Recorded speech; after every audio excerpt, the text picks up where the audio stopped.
Hello, everyone. Welcome back. Now, you would have seen a video that I did about Sadiq Khan delivering a speech where, in my opinion, he made a complete pilchard of himself. And he was delivering it live. There was a GB news feed going in there. And it was to a audience of a particular kind. It was an audience that all belonged to the Fabian Society or associated with. It was their conference. And he said very much about the far right.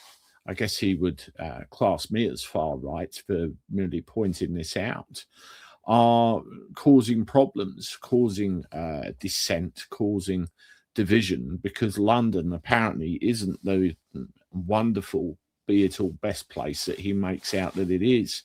And there's varying amounts of evidence to support what people are saying to that regard.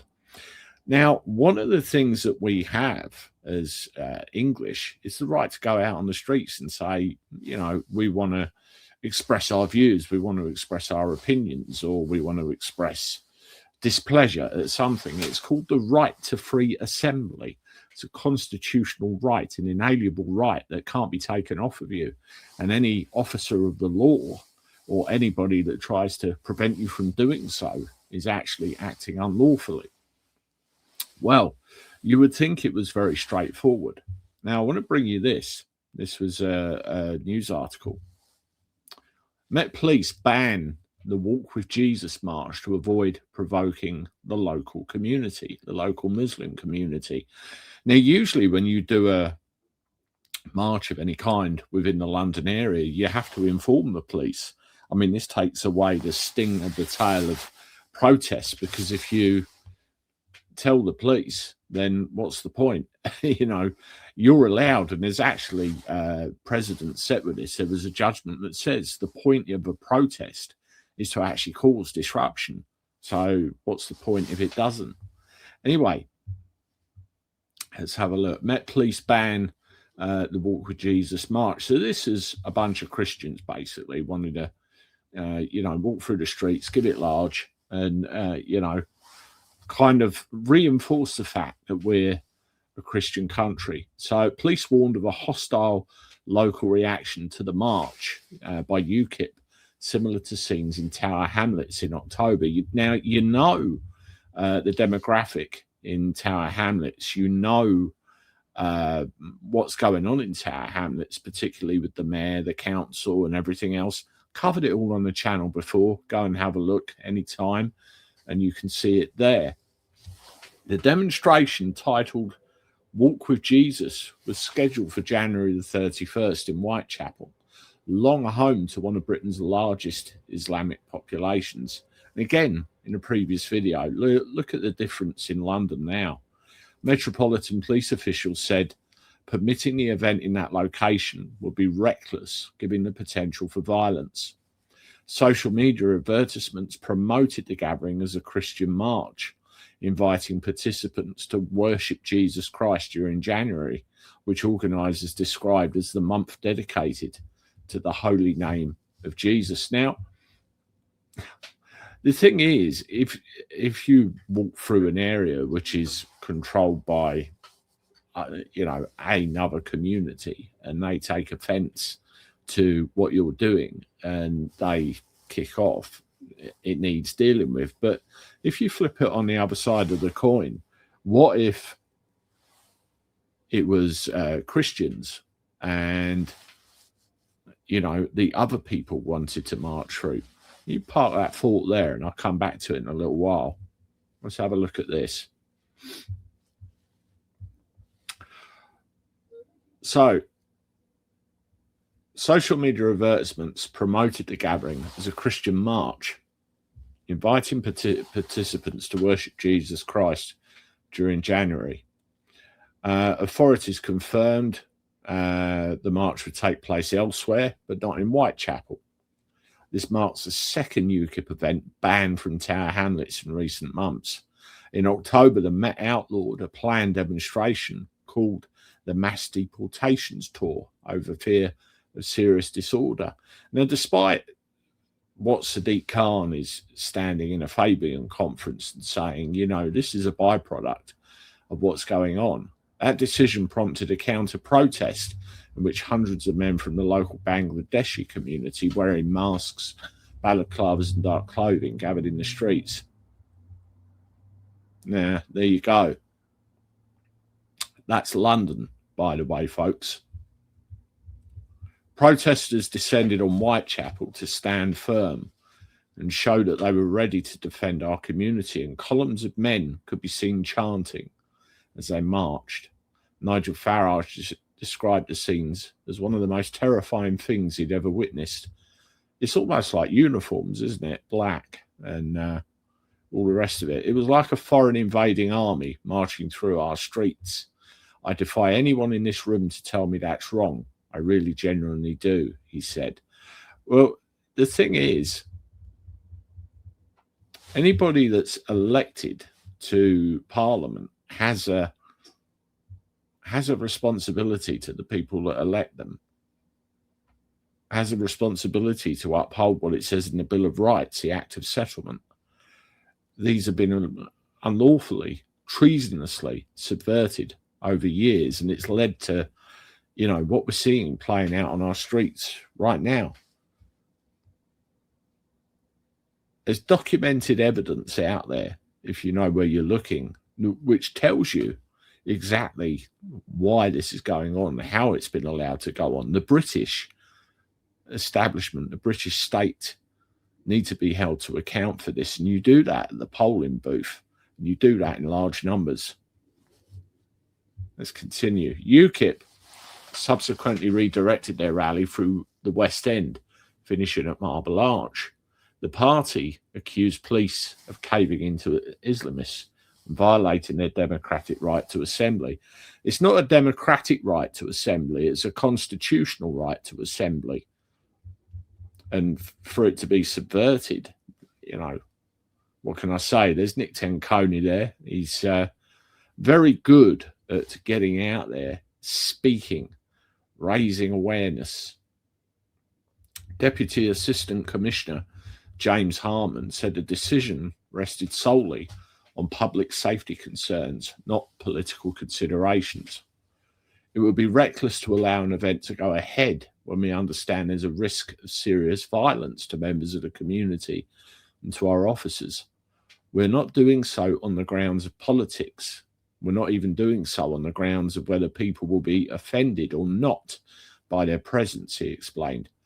We're doing so solely on our risk assessment for serious disorder. There probably would have been serious disorder, but then why would there have been serious disorder? What would have caused it in the first place? You can see there the police lined up.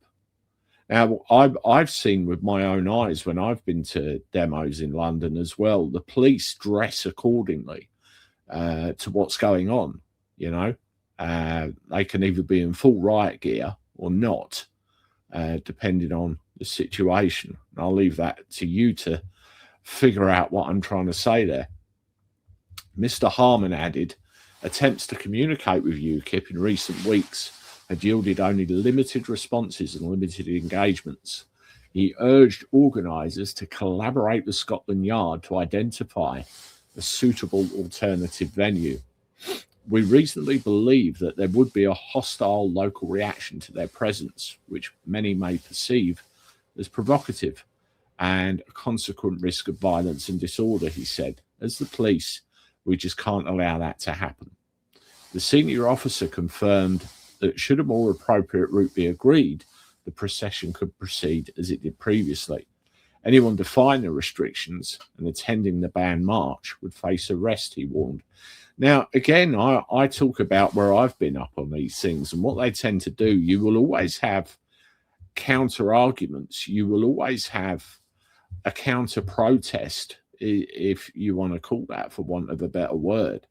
And what they do, they have mitigation in place. They'll say, you lot stand over there, you lot over there. Don't fucking mix or you're nicked. That's what happens, or that's what's supposed to happen. I think, in fact, one I went on before, they were separated by a long way. There's something I want to bring in just here. This is Article 11 of the Human Rights Act, 1998. Everyone has the right to freedom of peaceful assembly and to freedom of association with others, including the right to form and to join trade unions for the protection of interests. No restrictions shall be placed on the exercise of these rights other than such as prescribed by law and are necessary in a democratic society in the interests of national security or public safety. Now, they're two very important things there: national security or public safety, or for the prevention of disorder or crime, for the protection of health or morals, or for the protection of the rights and freedom of others. So there you go. Everyone has the right to freedom of assembly, except when, you know, you could have a potential problem. Now, one of the main issues in this country, which we really have, you know, people call it two-tier policing. I call it not dealing with the law equally, you know, or not dealing with individuals equally under the law. They say, Lady Justice is blind, but lately you've got to wonder, haven't you, what really is going on. Now, I want to show you this video. I'll just bring this up on the screen. Let's get it back to the beginning. Now, I'm going to read you the caption to it because you won't be able to see it, but it says, in the UK, can Muslims march through Britain? Yes, and don't forget the loudspeakers. Can Christians march through Britain? No, it might upset the Muslims. This once courageous Christian nation has lost its way. May the British return to Christ and regain their confidence. English, please.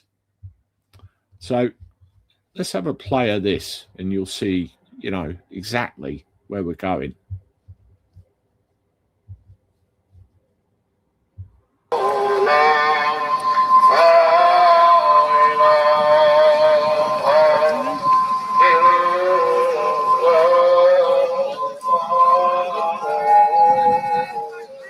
Allahu Akbar.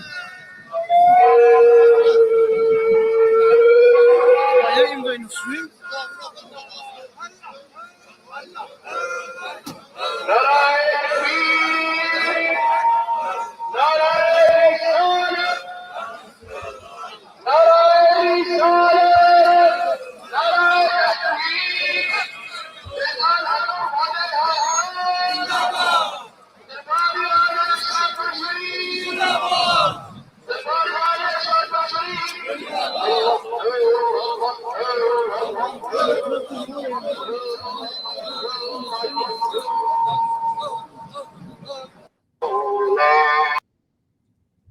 Now, you can see the police marching up there, assisting that. You can see that being allowed to happen, no problem whatsoever, not impeded. In fact, there was hardly any old bill around anywhere, not stopped. Now, what would happen if the National Front, let's say, pick a random name out, decided to appear, or some nationalist demonstration group decided to appear and cause a bit of harry-carry going on? What would happen then? So if you are going to ban Christianity from going in the streets and basically saying, I am, shouldn't you ban them as well? Or if not, allow both of them to exercise their right to assembly. At the end of the day, it doesn't matter how long you've been here, where you've come from, or what you intend to do. You are here as a guest. You obey the laws. You integrate. Yes, in your own house, in your own four walls. It's down to you, isn't it? But there are certain things that should be expected in our streets, and we should be treated equally according to the law. I can't put it any plainer than that. And when you exclude one for the benefit of another, which shouldn't be happening, you wonder why all the bad feeling. Let me know what you think in the comments. This isn't the first time either, is it? Subscribe to the channel, share my stuff. I'll talk to you soon. Toodaloo.